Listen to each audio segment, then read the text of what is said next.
If you missed yesterday's live stream, we're going to bring you up to speed right now on everything there is to know about the Cadex Ascent system that is coming. This is like the condensed, short, sharp, sweet version. We're going to be going over who it's for, some of its features. We've got some things about frequencies and compatibilities, all that sort of stuff. So let's jump over right here. We're heading over to DIY FPV, and this is what we're talking about. So over here, I'm going to post everything over there too if you want to go have a look at the other pictures and everything like that. Here's a picture of the new system that is coming.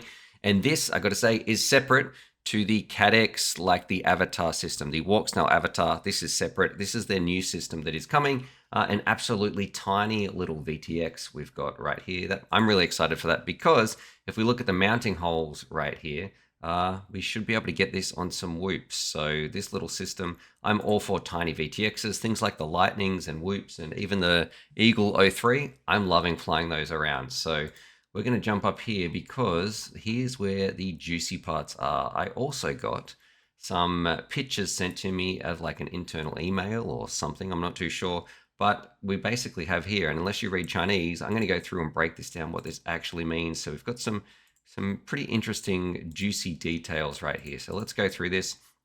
We've got a breakdown here as well. Someone's posted in the comments over on DIY FPV, but I also, I'm going to need to show you some other parts, because there's some differences that, because I can't read Chinese, we're going to sort of piece together the puzzle right here. So let's go through the bit of a breakdown right now on what some of these slides mean, and then some of the things that this left out as well. So the name Ascent reflects movement upwards and progress, symbolizing that it is continuously advancing towards the future, blah, blah, blah. It's basically just explaining where it comes from, where they got the name from. But this part here, the officially named Walksnail Ascent, and will coexist with the Walksnail Avatar series. So by the looks of this, we're going to have two separate systems that are going to be side by side. So we're going to have the Ascent system and also the Avatar series, or the Avatar system as well. The Ascent system is a new independently developed professional grade FPV drone system by Walksnail. It enables high efficiency, low latency and stable FPV image transmission. I'm about to show you another slide in just a second, which is going to back this up, but it's not right here.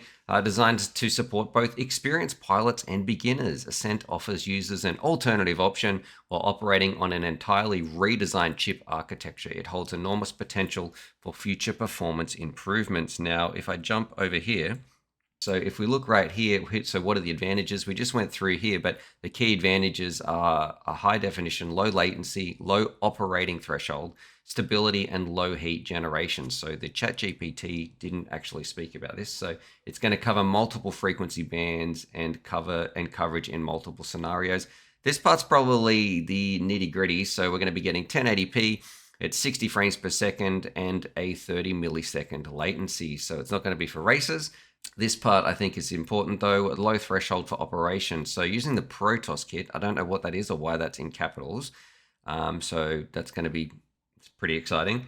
As an entry point, it supports entry-level drones for FPV beginners and is easy to operate. And then down here, you can see compatible with multiple band frequencies, 1.3 G all the way up to 7G. So kind of a crazy wild spectrum that we can fly around our video on there. And with multiple scenarios, it's going to be for entry-level racing, imaging, and other scenarios. And we're going to continue right here. And this is probably where we're going to get into compatibility and some of those things as well. The decision to create, why did they make it? The decision to create the Walksnail Ascent came from the limitations of the existing chipset, which faced issues such as performance, heat generation, and production efficiency. Walksnail therefore redesigned its chipset, optimized its underlying logic, and developed a future-oriented system that is lightweight, beginner-friendly, and capable to adapting to a variety of FPV and filming needs.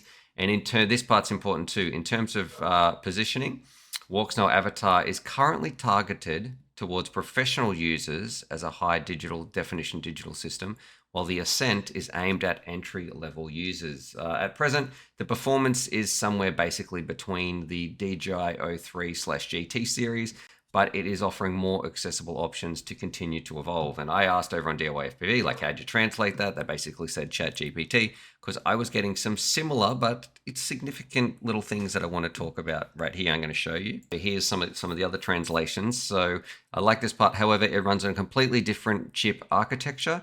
because it refers to beginners quite a few times. How can I skip here? Here we go. I was talking about the Protoss kit, this why they developed it, and then entry again. They're talking about the Walksnail Ascent is familiar system designed for entry level users, and the performance of the Walksnail Ascent series, it currently lags behind the Moonlight, the GT of the other ones. So it's interesting that, you know, ChatGPT or AI has said some different things between my Google Translate and looking at that.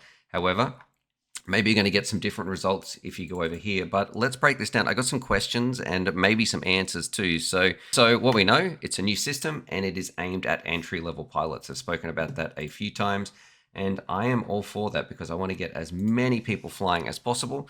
And if they can have a great time with some digital and it's easy to get up and get flying, I really, really like that. It will not replace the avatar. So this is going to be side by side, apparently, according to these slides and these breakdowns.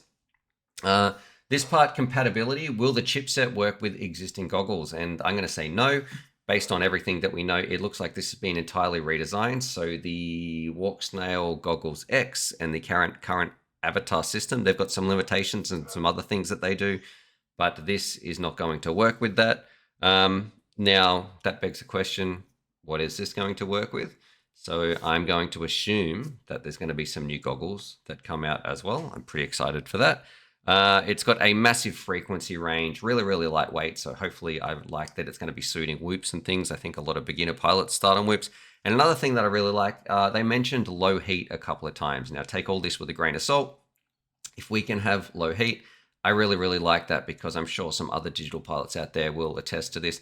If you leave your VTX plugged in for too long and it doesn't have a fan, it can cause some issues. It can get seriously hot.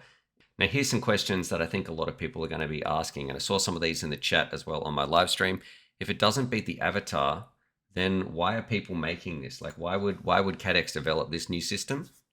It sounds like there's some other limitations that they want to change moving forwards. But what I really hope is they mention beginners all the time. So you don't need to make the best technologically advanced product to be successful in a market. A lot of times that innovation, it can come from just getting more people into the hobby, which they spoke about, but also at a lower price point. So if we have some more expensive systems that are out there, think of like the 5060s or 5070s when it comes to graphics gaming cards. They might not beat the top of the line of the last generation, but if you can bring them in at a price point, more people are probably going to get that. So I think this is really aimed at beginners, and I'm hoping would better be at a lower price point because that's where it makes sense. Like an easy way to get flying, have a good time that isn't going to break the bank. And especially in a market today where DJI, like an 04 unit, is probably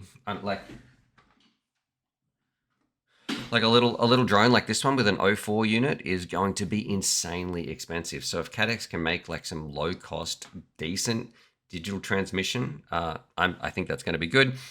In terms of compatibility, it could be like the DJI N3s because the Avatar system has been around for a while. Then DJI didn't release a top of the line like Generation 4 goggle. So we're still flying around. If you want the best of the best with DJI, you've got something like the Goggles 3, but they did release a newer version of the N3s that are out there, but they're not backwards compatible. They're a great cheap entry option if you can get DJI in the country that you're in.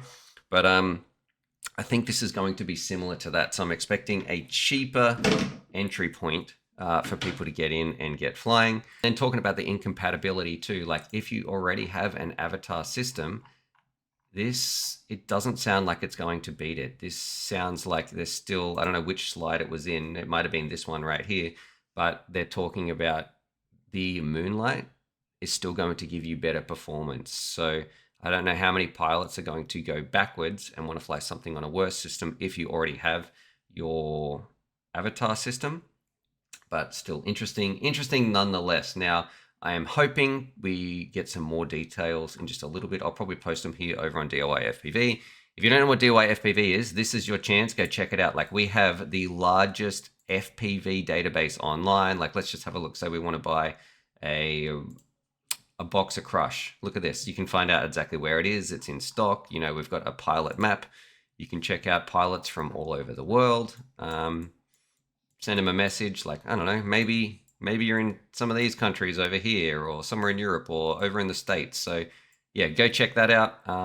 it's just an awesome place. You can send pilots some messages. Like we have a whole builder section that's going to be coming soon. Really, really cool. But that should have brought you up to speed on everything with the Ascent system, answered some questions, or at least maybe given us some more questions on what this offers in the future. And yeah, it's exciting times. I really hope we get a entry level system that is good value to get people flying, that's not going to break the bank. And we probably need it more than ever now that DJI has sort of evaporated from a lot of the market. So